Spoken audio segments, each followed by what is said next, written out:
Nag-celebrate kami ng 21st birthday ni Noah dito sa Irago Ocean Resort. As usual, may pasok si Mr. kaya di na naman siya nakasama. Pagbukas pa lang ng pinto sa entrance, wow, may ocean view agad. Nakakawala talaga ng pagod sa biyahe. Tignan nyo naman ang napakagandang view na sasalubong agad sa inyo. Mas lalo kaming na-amaze sa room, ang laki ng window at diretsong ocean view. Para kang may postcard sa harap mo.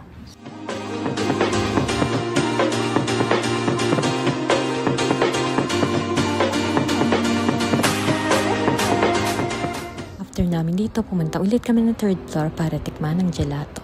After namin kumain, pumalik ng may sa room para magpalit ng yukata. Inayos ko na rin yung mga dala naming gamit. Tapos nung magdapit hapon, grabe, nakaka-emote talaga yung dagat. Orange yung ulap, ang ganda.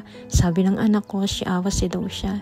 Ibig sabihin, masaya siya. Maya-maya, bumaba na kami sa 2nd floor, dinner time na. Buffet, eat all you can. Ang daming choices at lahat masasarap. Grabe talaga gutom namin. Ang dami namin nakain mag-ina. Solve na solve. Ang sasarap talaga lahat. After namin kumain, pumalik na ulit kami sa room. Inanda ko na yung mga gamit namin na dadali namin kasi maliligo kami. Nag-private bath kami sa Rottenboro. Outdoor bath yun. Pero sayang kasi gabi na. Hindi na namin makikita view ng ocean.